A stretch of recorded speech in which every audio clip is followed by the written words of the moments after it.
O Mário César Hiroshi.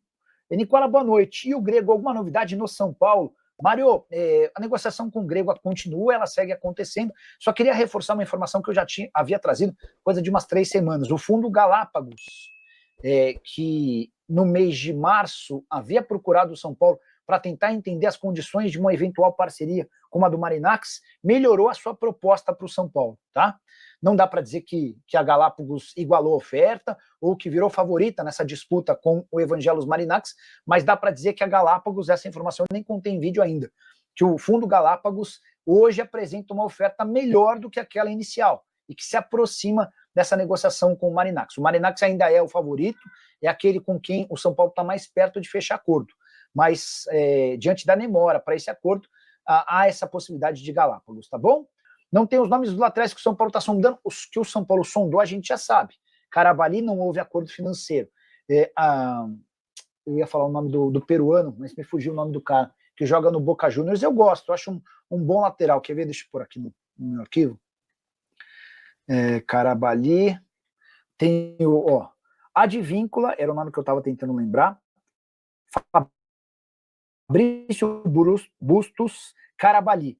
Ontem especularam que o jogador João Lucas, lateral direito do Grêmio, foi sugerido ao São Paulo. Perguntei para uma pessoa do São Paulo se tinha alguma chance desse negócio avançar, ele disse nenhuma, tá? O único que salva ali no São Paulo é o Luciano. Ele merece ganhar mais que o Caleri e o Lucas e o Oscar, que não rendem muito lá. Mas o Luciano de atacante, de meia, é crítico. Bom, vamos lá. Acho que hoje eu estava parando para pensar, qual que é a maior diferença do São Paulo, do Crespo para o São Paulo do Zubeldia? Eu acho que ainda é cedo para a gente fazer qualquer tipo de comparação, né? Muito pouco jogo, enfim. De qualquer maneira, acho que tem a grande diferença nesses primeiros jogos, só vou mudar um pouquinho a luz aqui, acho que a grande diferença nesses primeiros jogos diz respeito ao Luciano, que passou a jogar numa função com a qual ele está mais habituado, aquela função de atacante mesmo, né, e não de meia centralizado, aquelas coisas que o Zubeldia gostava de inventar, e a partir daí dá para dizer que o desempenho do Luciano melhorou demais. Então, a grande diferença do São Paulo, do Crespo para o do Zubeldia, além dos 3 zagueiros, é o Luciano encantado. Foram dele as assistências no 2-2 contra o Bragantino, foram dele os 2 gols contra o Corinthians, e foi dele o gol contra o Juventude. Luciano, que quase se mudou para o Santos no início do Campeonato Brasileiro. O Santos e São Paulo chegaram a negociar, o Departamento de Futebol do São Paulo concordou com uma troca do Guilherme. O Guilherme iria por empréstimo até dezembro para o São Paulo, o Luciano iria por empréstimo para o Santos até dezembro. O Júlio Casares foi quem barrou essa negociação, beleza? Como o Crespo prefere esquema com 3 zagueiros, o São Paulo pretende contratar outro back? A resposta é sim, tá? Prioridade número 1, lateral direito. Prioridade número 2, mais um atacante de velocidade. Prioridade número 3, um zagueiro, tá? De preferência destro. Se for possível encontrar ainda um meio atacante no mercado, alguém que não custe muito dinheiro, é possível que o São Paulo também tente ir por esse caminho. Mas há muita dificuldade financeira, muita. São Paulo hoje passa por inúmeros apuros. E não dá para imaginar que os 4 reforços sejam contratados. Eu diria para você que a chance desse negócio acontecer é pequena, tá bom? Dos 4 negócios acontecerem. Nando Moraes, eu pensava que o valor arrecadado do FDIC do São Paulo fosse para pagar dívidas bancárias. O São Paulo havia prometido. Mas parece que o fundo já está juntando dinheiro e o clube já está gastando. Consegue me explicar, Nando? A sua primeira impressão não é equivocada. São Paulo havia anunciado... São Paulo havia anunciado esse acordo com o FDIC para captação de dinheiro que seria utilizado no pagamento das dívidas bancárias.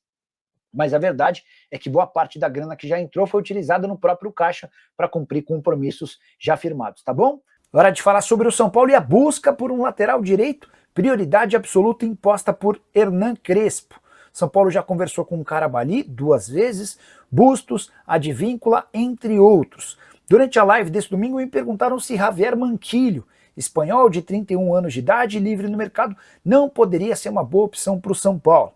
Jogador que não teve seu contrato renovado no Celta, ou seja, está livre, bem do estilo que o São Paulo procura. Jogador que foi formado na base do Real Madrid, ficou dos 10 aos 15 anos, depois foi para o Atlético de Madrid, onde passou mais 7 temporadas. Na sequência, Liverpool, Olympique Marselha, Sunderland, Newcastle e Celta. 33 jogos e uma assistência na temporada passada com a camisa do Celta. Perguntei ao presidente Júlio Casares, e aí, vocês topam, conversaram? Manquillo pode ser um reforço para a lateral direita? E a resposta foi, não está entre os nomes cogitados. São Paulo tem tentado manter sigilo em relação a esse jogador, até porque imagina que o vazamento pode dar armas para que outros clubes procurem o mesmo jogador. Afinal de contas, lateral direito no futebol brasileiro virou peça de extinção. Só para completar, além do lateral direito, o São Paulo ainda busca mais um atacante de lado de campo e se puder contratar um meia também virá. Sobre o Oscar, contei para vocês, exames apontaram fraturas em 3 costelas, ele vai precisar, na L1, L2 e L3, ele vai precisar de 4 a 8 semanas, tempo de recuperação do jogador. Preciso responder agora se Puma Rodrigues, lateral direito uruguaio de 28 anos de idade, pode virar reforço do São Paulo. O jogador está negociando a rescisão do seu contrato com o Vasco. Completamente fora dos planos do técnico Fernando Diniz nas 3 partidas pós-Copa do Mundo. Foi reserva em 2 contra Botafogo e Del Valle e nem sequer foi relacionado para a partida contra o Grêmio. Tem contrato até dezembro, precisa jogar para voltar a ser convocado para a seleção uruguaia. Até por isso, o Vasco e o Puma tentam chegar a um acordo. O nome do atleta foi oferecido ao São Paulo até porque o tricolor busca um lateral direito. A informação que eu obtive é de que o São Paulo não se animou com a ideia, mesmo lembrando que o Puma tem apenas 5 partidas no Campeonato Brasileiro, o que permite a ele se mudar para outro clube da Série A. Só para completar, a situação do Puma é tão ruim no Vasco que o Paulinho, que estava sendo negociado por empréstimo com Volta Redonda, o negócio foi cancelado. Saideira sobre o São Paulo, importante lembrar você e também os dirigentes do Tricolor, que o São Paulo hoje já conta com 9 estrangeiros. O limite é justamente de 9 por partida, embora um só volte em 2026. Eu me refiro a Jonathan Calleri. Bora falar agora sobre um atacante que passou uma série de jogos treino e amistosos pela base do São Paulo, deixou excelente impressão e que o Tricolor tenta manter a informação do UOL da conta de que Mataios Tsitsikas, esse é um grego de 18 anos de idade que pertence ao Stuttgart, pode ficar no São Paulo, pelo menos essa é a ideia. E aí a gente precisa voltar um pouquinho para que você entenda essa história. São Paulo fez uma série de parcerias com outros clubes para a base. Entre esses clubes está o Stuttgart, que esteve no Brasil nos últimos dias participando de jogos e torneios. E esse camisa 9, o Mataios, deixou excelente impressão nos dirigentes do São Paulo. Antes de gravar esse vídeo, até conversei com o Douglas Schwartzman, que é o diretor das categorias de base, e ele se referiu a esse atleta como alguém com muito potencial, por carregar o adversário, por ter drible, força, saber escorar, fazer bem o pivô. É o camisa 9 do Stuttgart e o São Paulo está tentando convencer o time alemão a deixá-lo por aqui para fazer um intercâmbio no Sub-20. São Paulo que já deixou atletas do seu Sub-20 em intercâmbio lá no futebol alemão. A chance disso acontecer por agora é pequena, até porque esse jogador é peça importante no Stuttgart para o início da temporada, mas o São Paulo, se não conseguir mantê-lo agora, vai fazer esforços para trazer o jogador no fim do ano, que equivaleria à metade da temporada do futebol europeu. Segundo o Douglas Schwartzman, esses intercâmbios podem ser super importantes para trazer jogadores importantes, mas também para dar experiência para atletas do São Paulo que vão vivenciar o mundo europeu por conta dessas parcerias. Bora falar agora sobre Lucas Perry, ex-goleiro de São Paulo e Botafogo, que vai garantir dinheiro à dupla brasileira. O Perry acaba de ser contratado pelo Leeds, time inglês que acaba de subir da segunda para a primeira divisão, vai disputar a Premier League. O Lyon vendeu por 18 milhões de euros fixos, mais 5 milhões de euros em bônus, ou seja, estão garantidos nesse negócio 116 milhões de reais. A maior venda de um goleiro já feita na história do Lyon e a maior compra de um goleiro já feita na história do Leeds. Importante lembrar que o Botafogo havia vendido o Perry para o Lyon por apenas 3,25 milhões de euros, ou 17 milhões e 300 mil reais. O Botafogo tinha direito a 50% da mais-valia, ou seja, 50% do lucro do Lyon numa segunda venda. Dessa maneira, o Botafogo terá direito a quase 48 milhões de reais nessa transferência.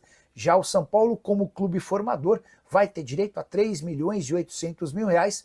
Isso se deve ao período em que o PR defendeu as categorias de base do São Paulo entre 2013 e 2022. Fala pessoal, estamos aí com atualizações importantes do São Paulo. Se inscreva e ative o sininho para receber mais atualizações do Tricolor. Deixe seu like que é muito importante para o crescimento do canal. Utilize o espaço aqui embaixo para registrar sua opinião.